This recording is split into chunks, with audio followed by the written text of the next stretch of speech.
Hello, y'all. Welcome to our May meeting of the Peninsula chapter of HLAA.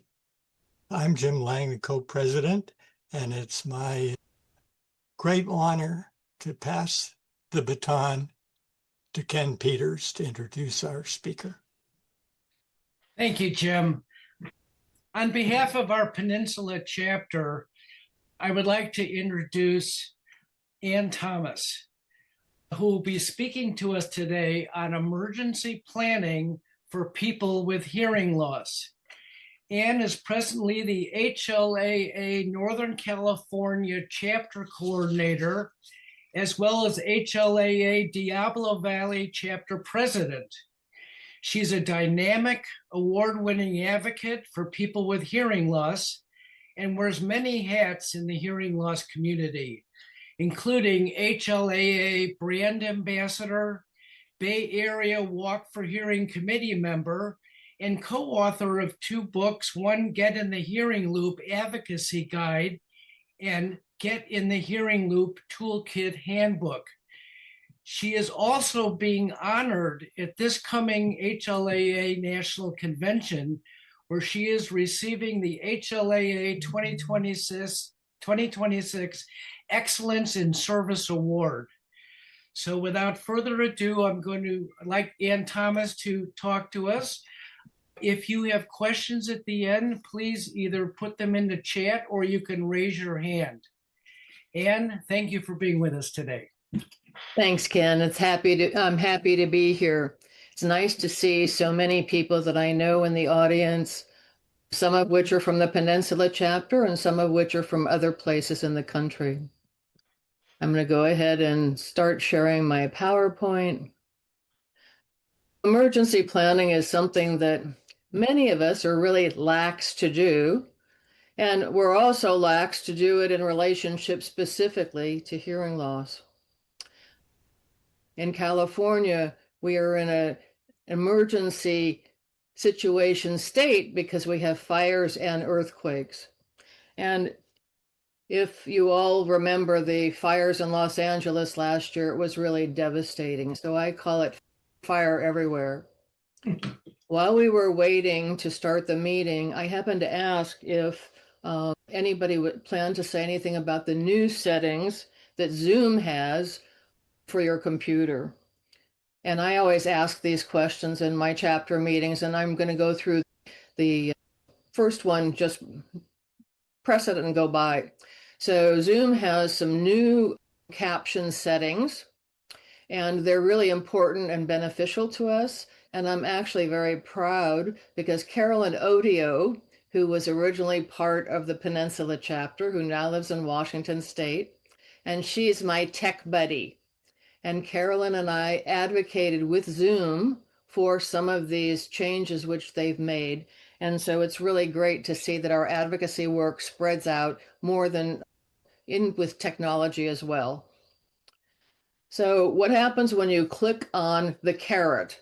And a caret is an upward facing, it could be upward, could be right, could be left, could be down, an arrow. That's tech computer lingo. When you click on the caret, a new window opens up and you have all of these new settings for captions. You can change the font, you can change the size of the captions, you can change the background color, and more importantly, you can change the position of where the captions are. So if you are not the presenter, it's very beneficial to pin them to the bottom, because what that'll do is it will pin them below the presentation, so you won't have a problem of the captions overlaying on top of the person who's giving the presentation slide. So there's the caret. You click on the caret and this new window opens up.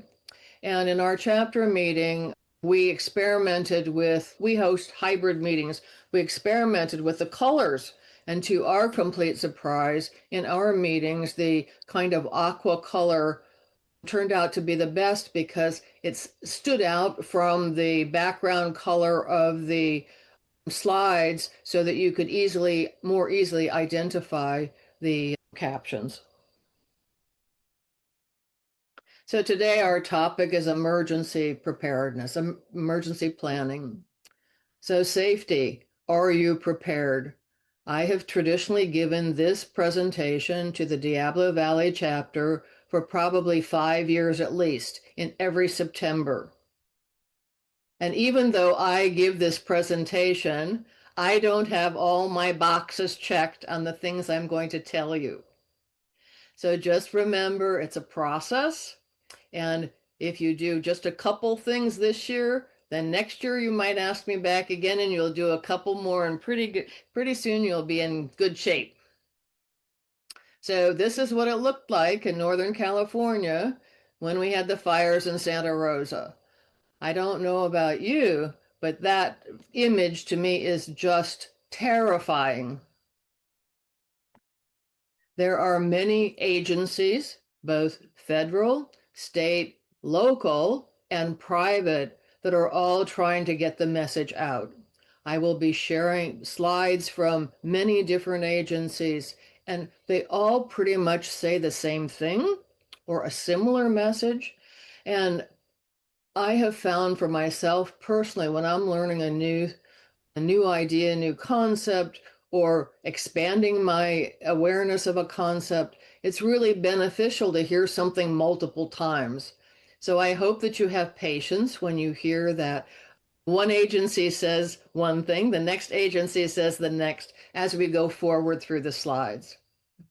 So our federal government has September's National Preparedness Month, and they have a Get Ready program. It's a national public service campaign, and they want you to involve your community. And they have 4 common things that they want you to do. First of all, they want you to be informed about the potential emergencies. Number 2, make a family plan. Number 3, build an emergency supply kit. And number 4, act. So prepare for emergencies. You can go ahead and go to after this presentation if you'd like.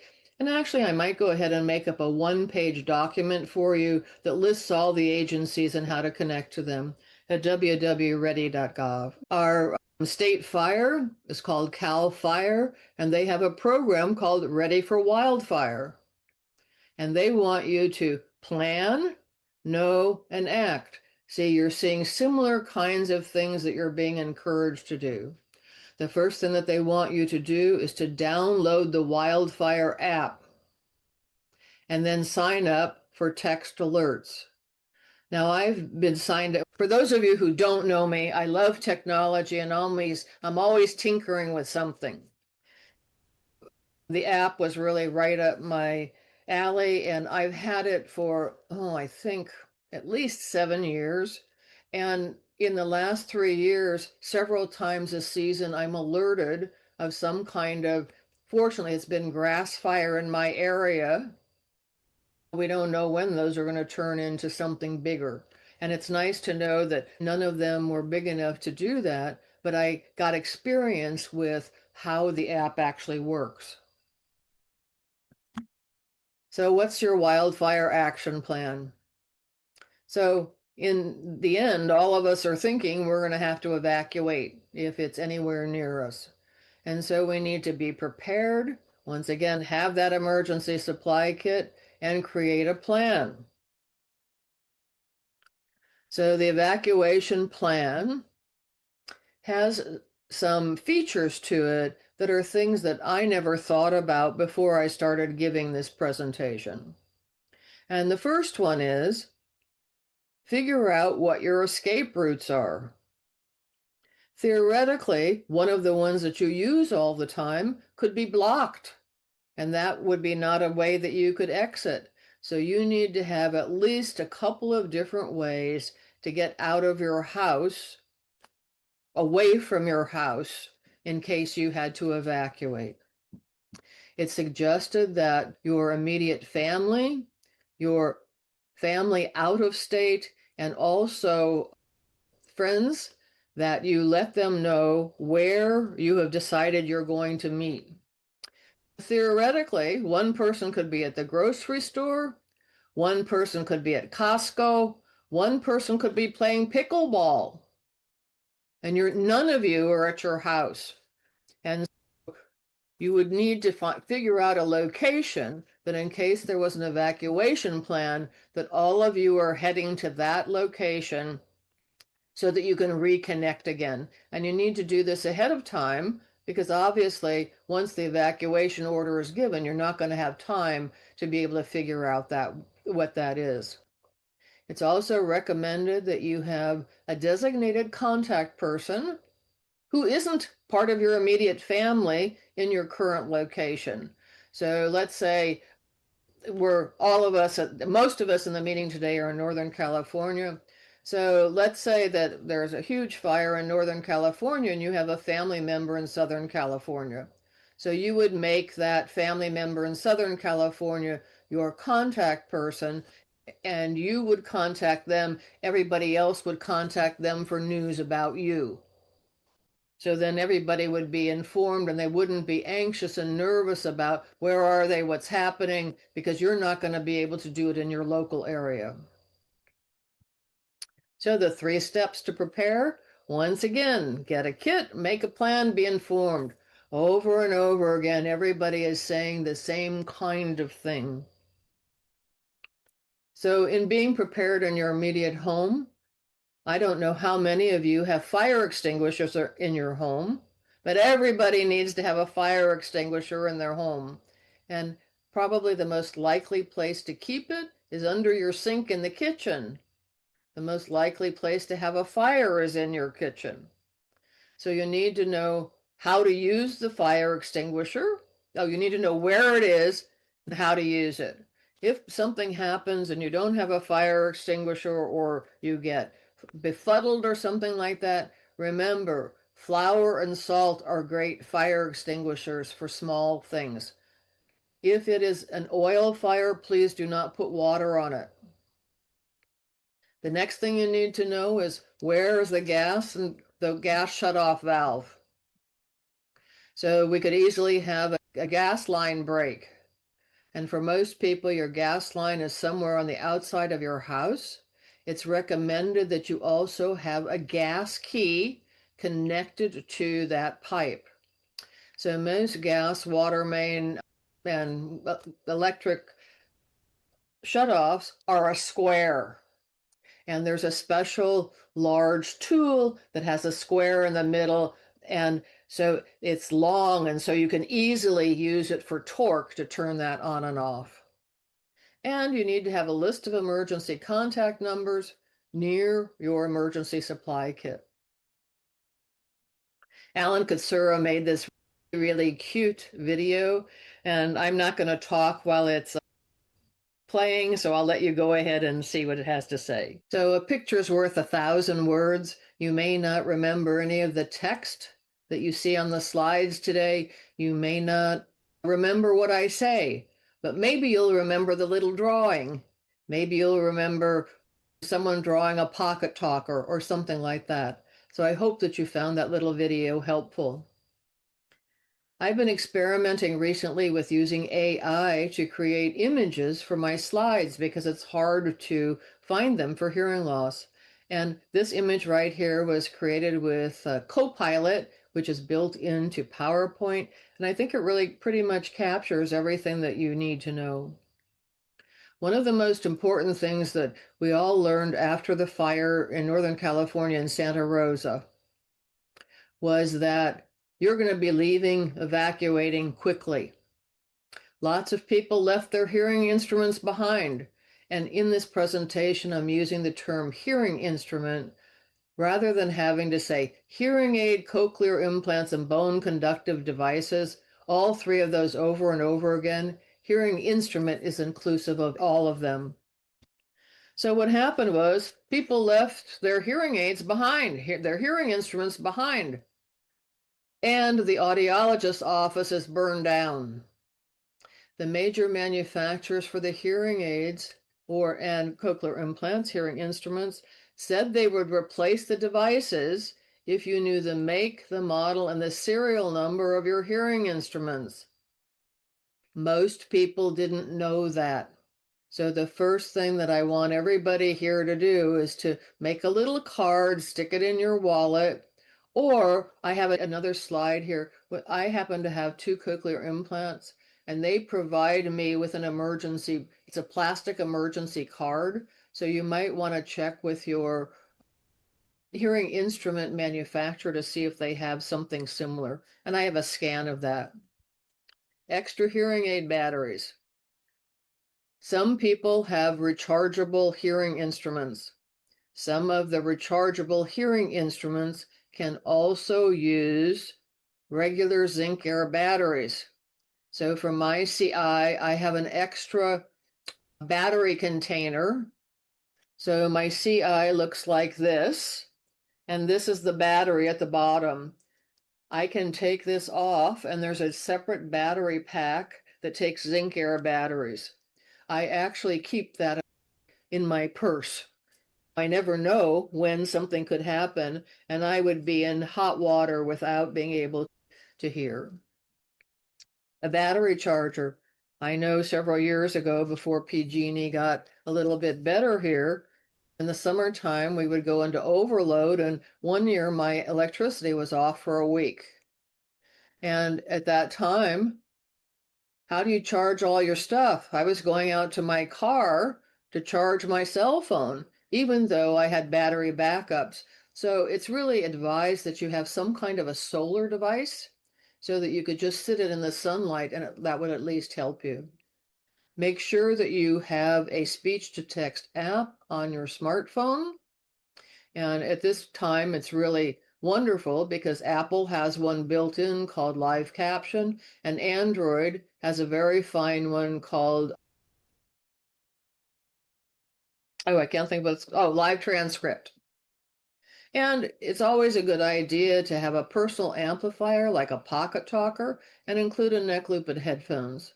This could be because, hey, you thought you had these things in your to-go bag, but you didn't check it, and your batteries are expired. And so your batteries are expired and you can't use your batteries for your hearing instrument. So you would have to rely on some kind of an auxiliary device. And the best one that I know of, the best personal amplifier, is a pocket talker. Most people can hear enough in a close range to be able to understand with their neck loop or headphones. And also the emergency services. You may need to use that to be able to understand people in emergency services. They may not have a portable hearing loop. They may not have the other kinds of things. Or they may have them, but just not get to them in enough time for you. This is my hearing instrument ID card that comes with my advanced bionics cochlear implant.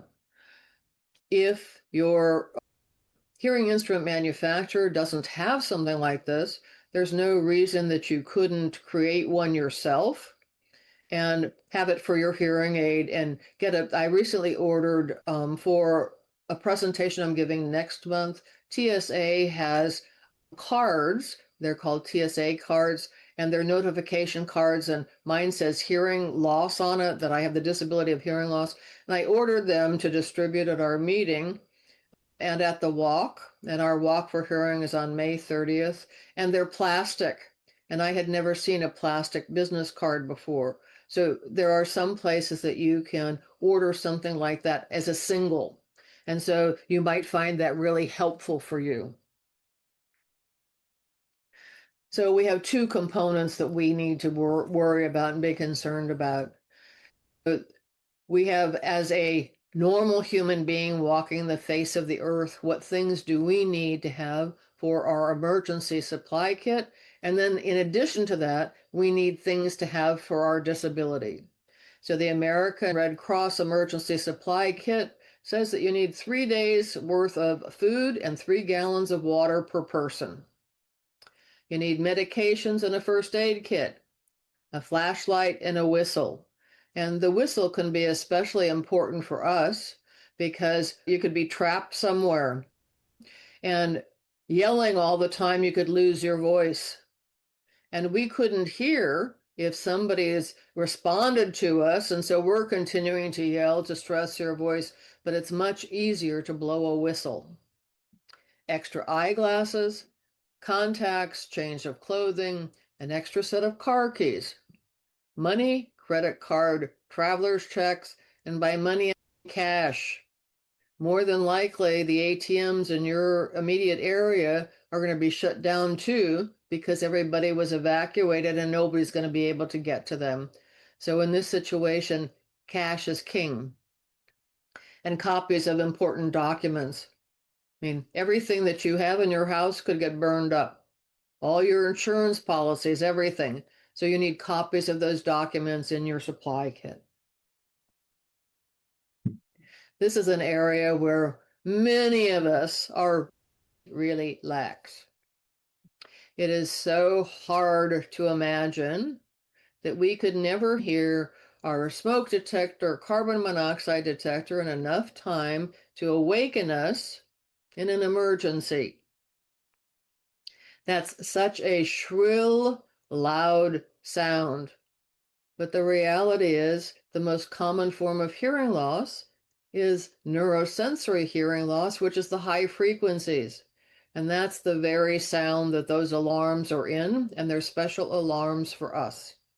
There's also a special hazard radio called a NOAA, and this hazard radio alerts you via strobe lights and also vibrations. So in some places in the country, the big thing that they have to worry about are tornadoes. The sound in the areas where they have tornadoes is this alarm that blares out. But people with hearing loss, if they didn't have their hearing aids in, can't hear that alarm. So a NOAA hazard radio would be a very important thing to have. Another thing to think about in relationship to smoke and carbon monoxide is that you may have a good year and a bad year. You may have a good year that maybe could be awakened by the smoke detector. You don't guarantee which side you sleep on. So if you were sleeping with the good ear down and the bad ear was up, it'd still be SOL. So we're fortunate in the state of California that we have California Connect, which used to be the California Telephone Access Program. And in addition to providing you with amplified telephones, they offer accessory items. The part that you're interested in as an accessory item from them is the hub.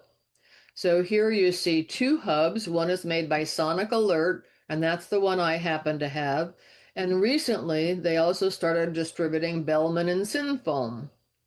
Now, the Sonic Alert has an auxiliary item that you have to purchase yourself. I think I got it for $99 from Diablo, Old Harris Communications. And once that's connected, it will alert you to any sound that is happening in close proximity. And how I know that it works is because when I vacuum in my bedroom, my Sonic Alert goes alert, alert, and the light flashes. So I get to experience it to see, and it makes sure that it's still working. So the Bellman and Synfoam, I absolutely adore the design of this company. It's Swedish, but until just recently, they only had an auxiliary piece that you used for smoke. So in California, we're required by law to have smoke and carbon monoxide detectors. And as of at least this year, they now have an additional accessory for carbon monoxide. So if you would get the cell phone, the Bellman and Synfoam hub from California Connect, you would have to buy 2 additional devices to alert you to smoke and carbon monoxide, while with Sonic Alert, you would only need 1. Many years ago now, I think it's probably at least 10, could be even longer. Rave Communications invented Smart 911. And Smart 911 was created to have additional information in a profile about you, your house, your location, and it is now available in most counties, cities, most states in the country. I recommend that everybody create their safety profile. You can input into their that you have hearing loss, which is what you really want first responders to know.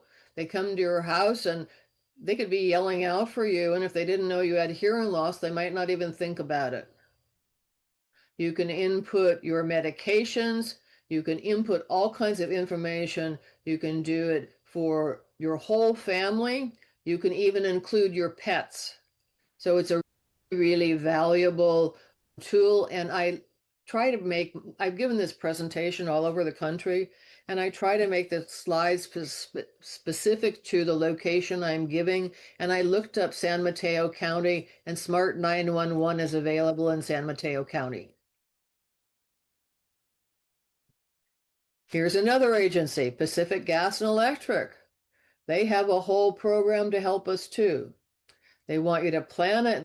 Their program is called Plan Ahead to Stay Safe. Once again, they want you to build an emergency supply kit and create an emergency plan. So the person who I am, when I find out that there are all these programs, I'm really curious. So I always go to check out all the programs to see which one I like the best. Now I know most people aren't like me. They may only pick one. So I'm making sure that you know that all of these programs are here, and make sure to at least look at one of them. So the National Institutes on Aging created this wonderful graphic, and they call it the 10 essentials for your emergency kit. Older adults can be especially vulnerable during severe weather. Stock your emergency kit with these essentials. So once again, a picture's worth 1,000 words. Non-perishable food and water, flashlight and extra batteries, your first aid kit, sanitation and hygiene supplies, a sleeping bag or warm blankets. Well, we don't have such a problem with the weather here for cold. Communication devices, change of clothes and shoes, eyeglasses and hearing aids, medication and equipment, and health information and documents. I really like this graphic a lot. So this is another organization, Individually Prepared, Together Resilient. So they're promoting the idea that we have preparedness for ourselves, our families, but also for our community and the people around us. So we have self-preparation for ourselves and our family. And can we help our neighbors? Or in this sense, are we aware of the fact that maybe our neighbors could help us? I have introduced myself to all of my neighbors within a considerable radius of my house, and I've let all of them know that I have hearing loss. In case we ever had an emergency, to please come knock on my door, do something to come get me because I may not hear any of the information. And so what could you do for other people around you? Just be aware of the fact that it's you and others, and together we're more. There's also a community program, and you can take a training program, and it's called CERT, Community Emergency Response. It's local, they have trained organizations, they perform basic response activities. This might be something that you might want to think to have come give a presentation at your chapter meeting. It turns out that when I give this presentation, Alan Katsura, who's a member of CERT, gives this portion about CERT in the presentation. So we include that in the whole presentation. The California Foundation for Independent Living, which is a disability organization. It's a disability disaster access and resources. They have special things for different people. I would recommend that you go check that out, because obviously all of us here have the disability of hearing loss. The American Red Cross has 3 programs, and the big thing that they want you to really know about is to do more than just cross your fingers, right? So thinking it'll never be me, this will never happen to be me. So once again, see, get a kit, make a plan, be informed. Everybody's telling us the same thing. They're repeating it over and over again so that maybe we will get the message. So the American Red Cross has these 3 programs. American Red Cross, prepare for emergencies, and sound the alarm, save a life. Now I'm going to talk about earthquakes. So there is a program every year. It's called the Great ShakeOut. And this year it's going to be on October 15th, 2026. And it's the largest earthquake drill in the world. So they want you to be prepared. They want the shakeout to happen so you don't freak out. And so you need to protect yourself. And what the 3 pieces of information they really want you to know is that you need to drop, cover, and hold on.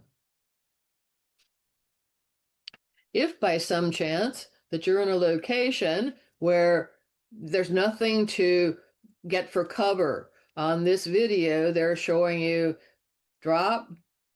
Oh, I can play. There you go. Drop, cover, and hold on, because there isn't a desk to go to climb under. During the years that I've been an advocate for the Diablo Valley chapter, the driving force for information and brochures that we create and distribute in the community has been things that our chapter members have asked about. So one of the first brochures that we created was, do you have a disaster preparedness plan? And in this, there in the center part, it's the same thing. Why plan? Make a plan, take action. And one of the important things here may be the checklist.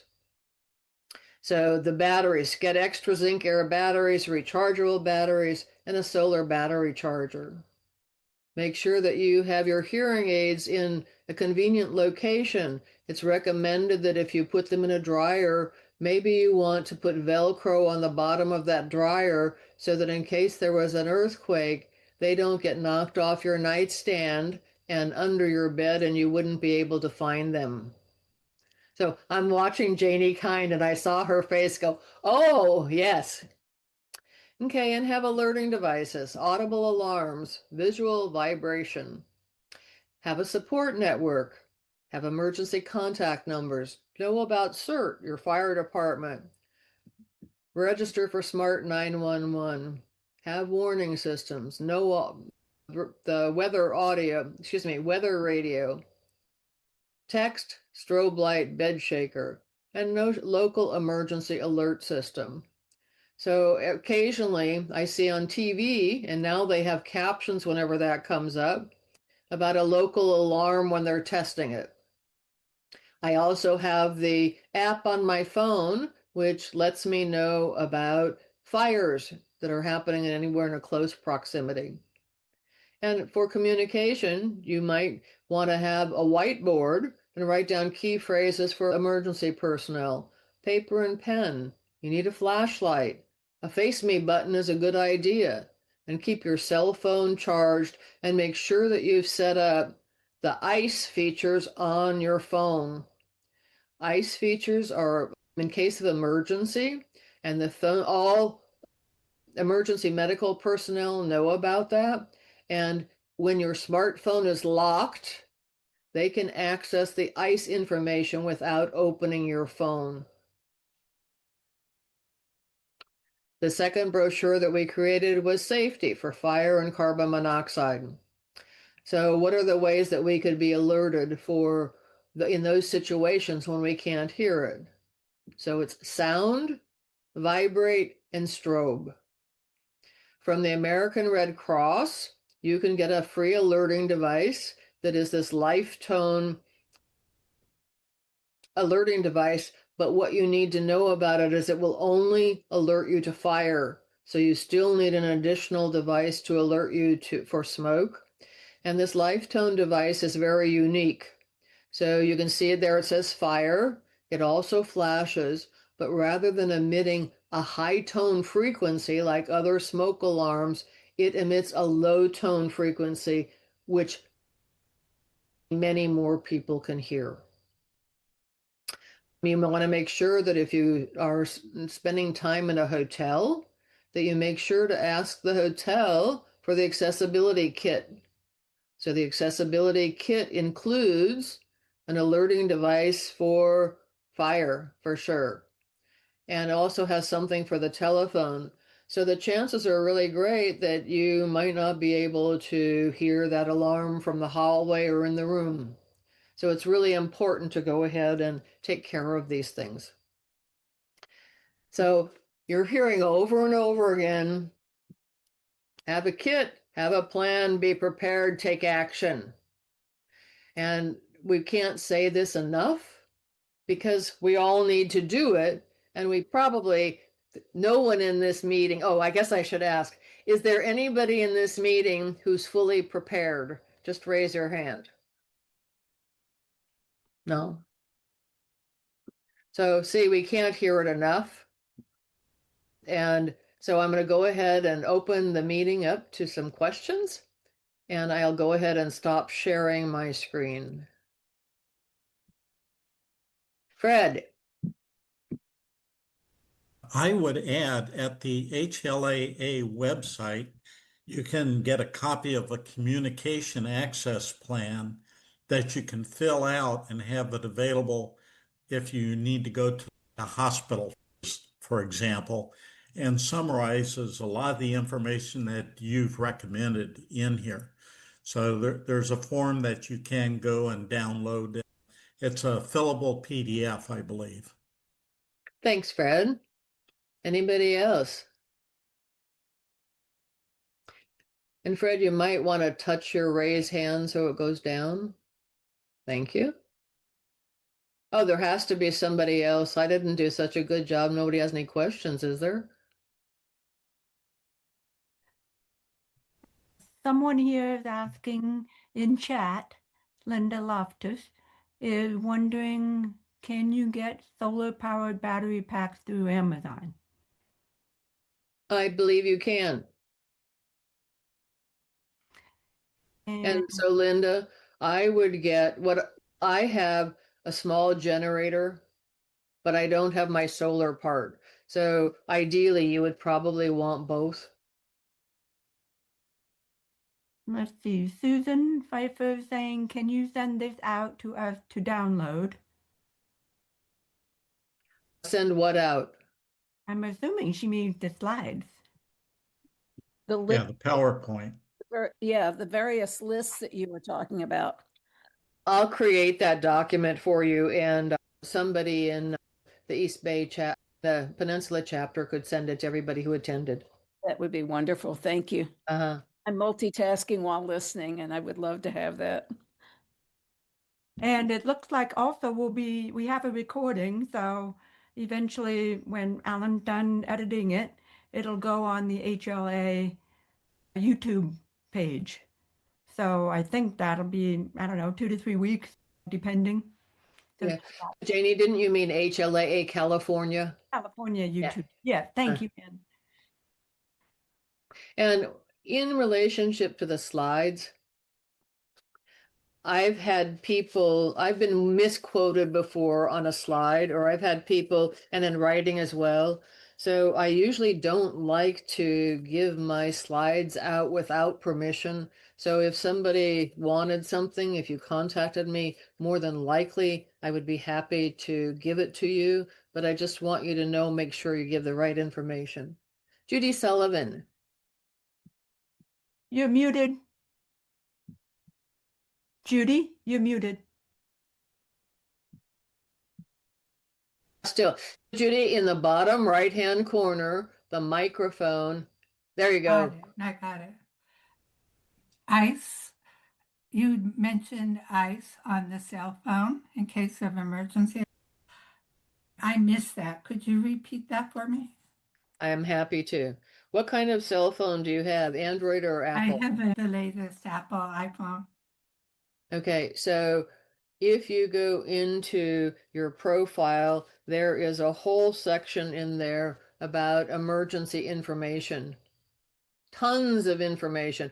And actually, Ken, I have a document for that. I'll include that with the other piece about the different agencies that have programs.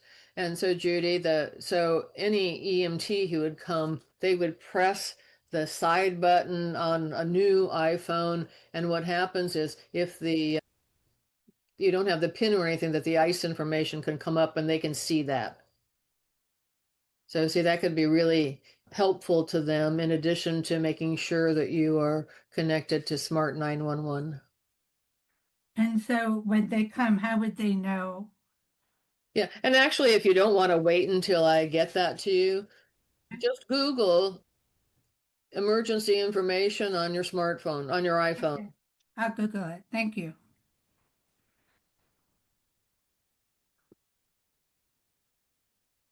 Ken? I have a question, Ann. What do you recommend doing? Let's say if you're on a cruise do you inform them before you go on the cruise that you have hearing loss so that if there's any emergencies, they will contact you, come to your room specifically? Or how does it work if you're in a public place like that where you don't have all your equipment with you, let's say? Yeah. So Ken, I'll answer your question, but come to our chapter meeting in June because it's traveling with hearing loss. Okay. So I direct attention to that. Cruise ships are not exempt from the ADA. They're not exempt from providing communication access for people with disabilities. They are required to make sure that you can hear and understand all of the events that are happening on the cruise line, as well as emergency pieces. If it were me, I would let them know that I had hearing loss and I would ask for their disability kit and tell them exactly what you needed to have in there. If you were going to take a tour, the tours are also required to be accessible. And frequently, I have found that the system that they use is something that we're really not familiar with, but within the travel industry, it's ubiquitous. And it's called a whisper system, and it's an FM. Now, because I'm busy advocating all the time, the Diablo Valley chapter members have asked for things, and so we've been through this process before. And I want to tell you, they may act, oh, I don't know, but if you keep going and you get to the right person, they do actually have everything. And one of my chapter members even ended up getting a neck loop because she educated them that they were required to have neck loops and what it did for her. And lo and behold, they already had them, but they didn't know anything about it. So does that answer your question? Yes. Are you going on a cruise? No, I'm not Oh. planned, but Let's just see, getting ready. Linda here said someone at a recent meeting also suggested that at least one other person know how to put your hearing device on you. Do you know what? That is a really good suggestion. And it's a really good suggestion, not in relationship to fire and earthquakes, just in general. It turns out that at this time, quite a few of the chapter members that we've had for a long time are moving to assisted living and having more severe health issues. I really learned that there's a unique relationship between parents and children, that they've never ever really had communication with their children about their hearing instruments. Their kids don't know how to put their hearing instruments in. Their kids don't know how to charge them. They don't know how to do anything. I make house calls to the assisted living facilities to help our chapter members. So I've learned that I don't want to be in the position that they're in, because there might not be somebody who's like me who does that, and I would be in deep doo-doo. So whoever made that suggestion, thank you for bringing that up. And it's a conversation that all of us need to have with our close family and friends. Yeah. Thank you, Linda. Thank you. Yeah. Yeah. And so that you know too, so even in these facilities where, people are getting assistance with maybe taking their medication, maybe doing other things, they're not trained in anything about your hearing instruments. It's a project that's on my plate to get the state to require some kind of training for that. And do you have an email if someone wants to request? I think Yeah. saying a slide or something, they could ask you directly. Yeah, actually, let's pull up the PowerPoint there you go. So I'm proud of myself today. I've been accused of being long-winded, and I really tried to keep this presentation shorter so that I didn't go over. Was there anything else that anybody would have liked to have had included that wasn't included today? I have a question for you, Ann. Yeah. My husband and I have a meeting spot in case of an emergency. He put it at a local grocery store, but it's only a mile away. Is that far enough? Or do we need to meet further away? Because he said, well, we got the grocery store, so why don't we meet there? Yeah. Janie, you know what? If what we have experienced in Northern California and what happened in Southern California, I would think that's not far enough away. I would think that a mile radius would be all in the evacuation zone. Good point. Yeah, good point. Okay. Yeah, Ken. Yeah, and I just wanted to make a comment that me personally, I've noticed that I've heard this talks about getting a grab bag ready to go, emergency planning, and I keep putting it off. And I don't know why. Everything else I do in life, I try to be on time with, but this is something I have not done. And I want to know why that's happening to all of us. Ken, do you have your water? I carry a bottle of water, but I don't have all the water. No. Yeah. So some of my neighbors where I live have everything from the Red Cross list. We don't really have all of those. My family, we don't have all of those things either. But Ken, before I move on, I'm seeing you and we have a small meeting today, so it's easy. You're raising your hand. Do you know how to raise your hand Yes, from your toolbar? yes, I do. Okay, I do. perfect. Thank you. I do. Thank you. Yeah, I do. Good.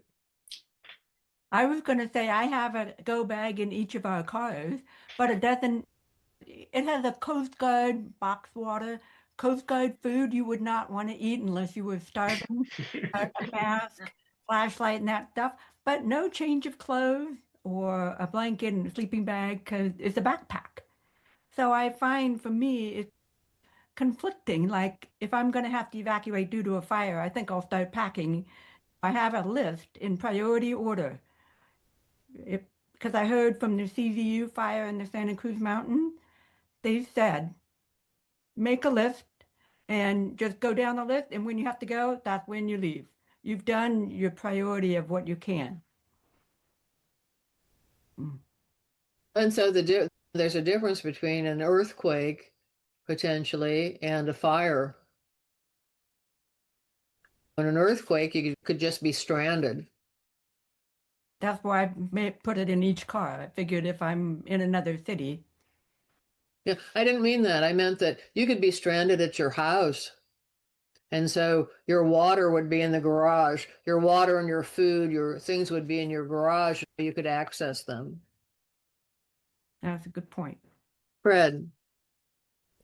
One of the things I would just add in here that we don't think about is having a copy of your legal documents. And this could be on paper or in a USB drive or both. And one of the things that we did is we put this together because we like to travel. So we could use it for travel or when you go to the hospital.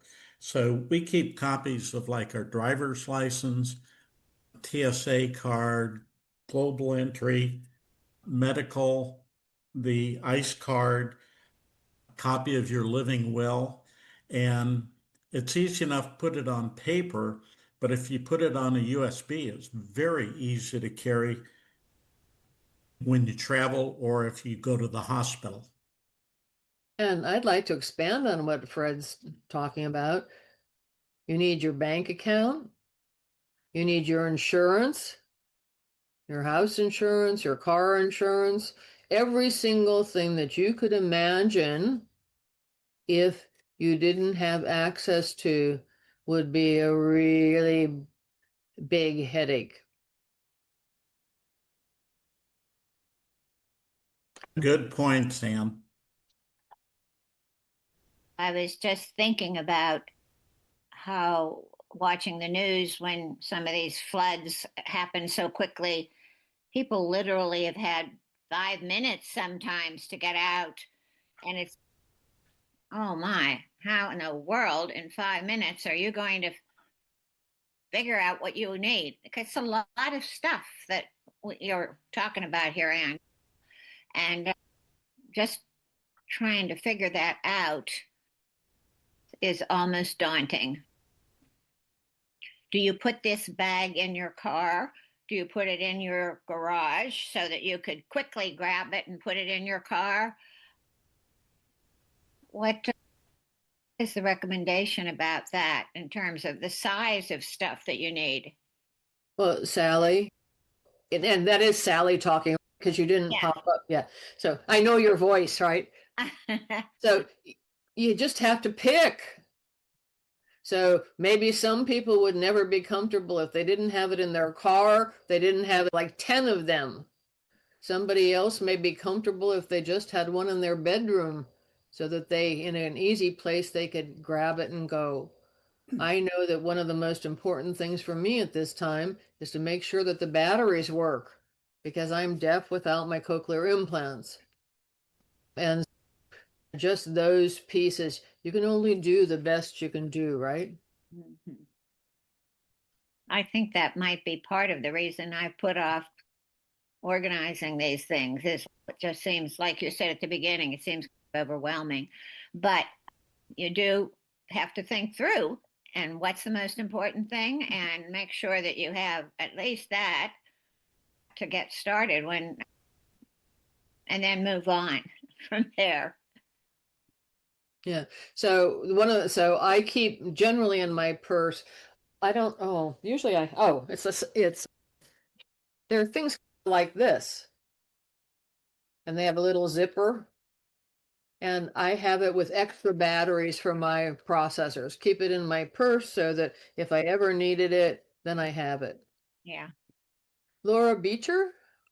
Yes, I just wanted to add that I took our community emergency preparedness workshop. It's just a one-day thing, not for the whole neighborhood. And they recommended having 3 emergency lists. If you have 5 minutes, what do you take? If you have 15 minutes, what do you take? If you have, I think the other one was like half an hour or something. It's a great idea. And there's a rule of thumb. I don't know that people are still saying it, but it's about your technology. You might want to think. So Fred said he went the second level. He said his phone, a thumb drive, and the rule of thumb was have it on some kind of auxiliary device, somebody back up your thumb drive across town and across the country. Giving you an idea that the places that you're thinking of where you may be storing stuff might not be accessible. Any other questions? I see something here from Laurel saying, I haven't been able to find in the HLA website what Ken described for emergency planning. Oh, and then Fred responds, I believe it's that advocacy and resources. Yeah, I looked at that and all I saw was something for healthcare communications at the emergency department or something. So I think that's what Fred is referring to. So there's a document on the HLA website for healthcare. And I think that, Fred, can you answer that? Is that what you meant? It has several links in there. But let me go over to my internet and see if I can find it exactly. thank you.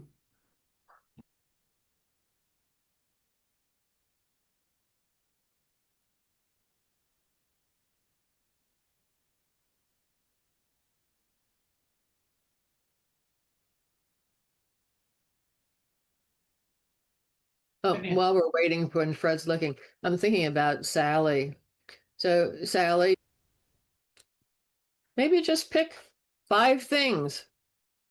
Maybe just find a little backpack and put 5 things in it, and then you could feel better about yourself because you had 5 things in there. And then if it dawns on you, occasionally add a little something else.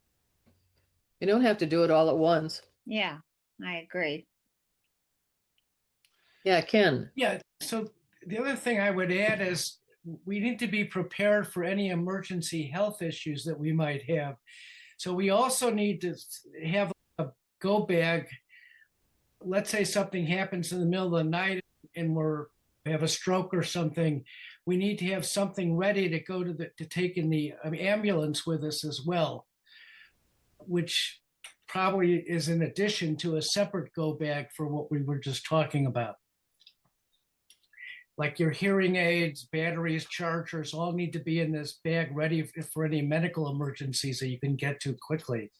Or if someone in the house needs to know where it is. Ken, do you know anybody who has that?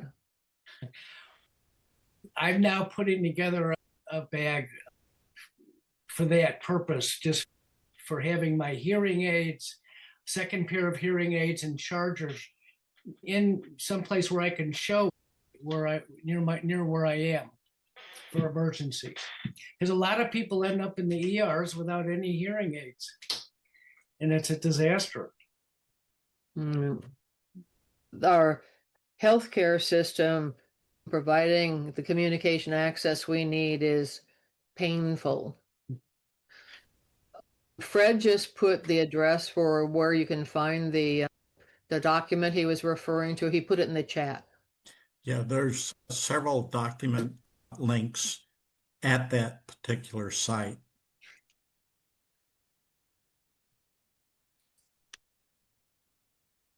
And hopefully I copied over the right link.